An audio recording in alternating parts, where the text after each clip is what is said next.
Hi hello.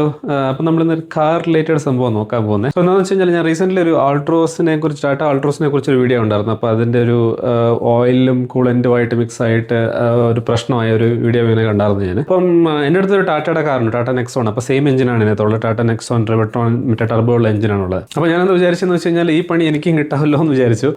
അപ്പോൾ turbo ഒക്കെ ഉള്ള കാറുകളിൽ ഓയിലിനെ എക്സ്ട്രാ കൂളാക്കാൻ വേണ്ടിയിട്ടൊരു സെറ്റപ്പ് ഉണ്ട്. അതായത് എന്താ സംഭവം എന്ന് വെച്ച് കഴിഞ്ഞാൽ ഈ ഓയിലിനെ ഒരു ഡിവൈസ് കൂടെ വിട്ടിട്ട് അതിൻ്റെ കൂടെ കൂളൻറ്റും വിട്ടിട്ട് അതൊരു തിൻ ലെയറാണ്, ഒരു സാൻഡ്വിച്ച് മാതിരിയുള്ള സംഭവമാണ്.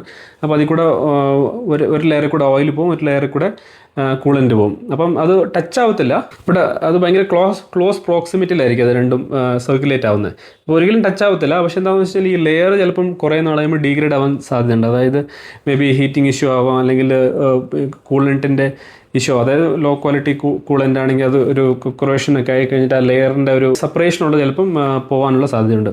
അപ്പം എൻ്റെ ഫ്രണ്ടിൻ്റെ കാറിനും ഇത്രയും എക്സ്ട്രീമായിട്ട് സംഭവിച്ചില്ല, ഈ വീഡിയോ പറയുന്ന മാതിരി അത്ര എക്സ്ട്രീമായിട്ട് സംഭവിച്ചില്ല. പക്ഷേ അത് കൂളൻ്റ് ഇങ്ങനെ ചെക്ക് ചെയ്തപ്പം അതിൻ്റെ അകത്ത് അതേമാതിരി അതായത് നമുക്ക് മനസ്സിലായിരുന്നു, അതായത് ഒരു സ്ലഡ്ജ് മാതിരി ഒരു ശകലമായിട്ട് ഫോം ചെയ്തായിരുന്നു. അതിനുശേഷം അത് സർവീസ് സെൻറ്ററിൽ അവർ അതിൻ്റെ കൂളർ മാറ്റി, അതുപോലെ തന്നെ അവർ അതിൻ്റെ പൈപ്പും കാര്യങ്ങളെല്ലാം മാറ്റി, അതിൻ്റെ കൂടെ വന്ന എല്ലാ സംഭവങ്ങളൊക്കെ മാറ്റി. എനിക്ക് തോന്നുന്നു ഇൻഫാക്റ്റ് കൂളൻ്റ് റിസർവർ മാറ്റിയെന്ന് തോന്നുന്നു.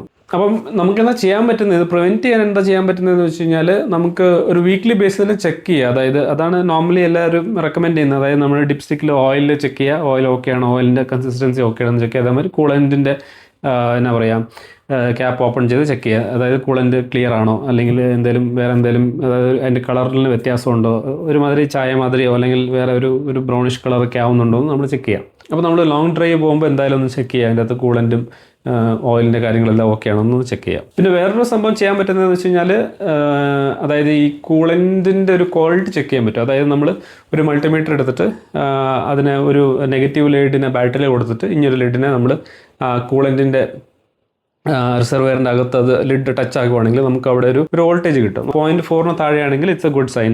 അപ്പോൾ എന്താണെന്ന് വെച്ച് കഴിഞ്ഞാൽ ഈ കൂളൻ്റ് ഇങ്ങനെ കുറേ നാൾ കഴിയുമ്പോൾ അത് ചിലപ്പോൾ ഈ നമ്മൾ പറഞ്ഞല്ലോ കൂളിങ്ങിൻ്റെ ഒരു ഡിവൈസ് ഉണ്ടല്ലോ, അപ്പോൾ അതിൻ്റെ അകത്ത് കൊറോഷനോ അല്ലെങ്കിൽ അതിൻ്റെ മെറ്റൽ സംഭവങ്ങളൊക്കെ ഈ കൂളൻ്റിൻ്റെ കൂടെ മിക്സ് ചെയ്ത് കഴിയുമ്പോഴത്തേനും ആ കൂളൻറ്റിൻ്റെ ഒരു ക്യാരക്ടറിസ്റ്റിക്സ് മാറും. അപ്പോൾ നമുക്ക് ഈ എന്നാ പറയുക, റെസിസ്റ്റൻസ് കുറഞ്ഞു വരും. അപ്പോൾ നമുക്ക് ഈ വോൾട്ടേജ് ഇവിടെ കൂടുതൽ വോൾട്ടേജ് കിട്ടാൻ തുടങ്ങും. അപ്പോൾ അത് അതൊരു നെഗറ്റീവ് സൈനാണ്. അതായത് ഈ കൂളൻറ്റിൻ്റെ അകത്ത് വേറെ എന്തോ കണ്ടാമിനേഷൻ വരുന്നുണ്ടെന്നുള്ളത് നെഗറ്റീവ് സൈനാണ്. പിന്നെ അതുപോലെ തന്നെ ഒരു സ്റ്റെപ്പ് കൂടെ നമുക്ക് ചെയ്യാൻ പറ്റുന്ന കൂളൻറ്റിൻ്റെ ആസിഡിറ്റി നമുക്ക് ടെസ്റ്റ് ചെയ്യാം. അതായത് ഒരു pH പേപ്പർ ഉണ്ടെങ്കിൽ നമ്മളൊന്ന് ഡിപ്പ് ചെയ്തിട്ട് നമുക്ക് വേണമെന്ന് ആസിഡിറ്റി ടെസ്റ്റ് ചെയ്ത് നോക്കാൻ പറ്റും. എത്രയാണ് അത് ആസിഡിക്കാണോ അല്ലെങ്കിൽ ഒരു ന്യൂട്രലാണോ അല്ലെങ്കിൽ ഒരു ആൽക്കലൈൻ ലെവലിലാണോ നിൽക്കുന്നതെന്ന്. അപ്പോൾ അങ്ങനെ നമുക്ക് ടെസ്റ്റ് ചെയ്യാൻ പറ്റും. പിന്നെ വേറൊരു ഓപ്ഷൻ എന്ന് വെച്ച് കഴിഞ്ഞാൽ നമ്മൾ ആ ടെമ്പറേച്ചർ നമ്മൾ കാണിക്കുന്നുണ്ടല്ലോ, അപ്പോൾ ടെമ്പറേച്ചറിൽ നമ്മൾ എപ്പോഴും ഒരു കണ്ണ് വെക്കുക. അതായത് നമ്മളിപ്പം നമുക്കൊരു മനസ്സിലാവില്ല, നമ്മൾ ആവറേജ് നമ്മൾ ഈ 2 ബാറിലാണ് ടെമ്പറേച്ചർ നിൽക്കുന്നത്. അത് ചിലപ്പോൾ ഇങ്ങനെ ഒറ്റയടിക്ക് അത് എപ്പോഴും ഒരു സ്റ്റേബിളായിട്ടൊരു 3 or 4 പോകുമ്പം ബാറിലേക്കൊക്കെ പോകുമ്പോൾ നമ്മളത് ശ്രദ്ധിക്കുക. അതായത് ഓക്കെ എന്തോ ഒരു ചെറിയ വേരിയേഷൻ ഉണ്ടെന്നുള്ളത് നമുക്ക് മനസ്സിലാവും. അതിൻ്റെ അകത്ത് ആ ഒരു ടെമ്പറേച്ചറിൻ്റെ ആ ഒരു സ്റ്റാൻഡേർഡ് പാർട്ടിന് ഇച്ചിരിയുടെ വ്യത്യാസം വരുമ്പോൾ നമുക്ക് അത് മനസ്സിലാവും. പിന്നെ അത് അങ്ങനെ കറക്റ്റായിട്ട് മനസ്സിലാവണമെന്നില്ല, കാരണം ഇതൊരു ഗ്രാജുവലായിട്ട് സ്ലോലി സംഭവിക്കുന്ന കാര്യമായതുകൊണ്ട് ചിലപ്പോൾ അങ്ങനെ അത്ര നമുക്ക് നോട്ടീസ് ആവണമെന്നില്ല.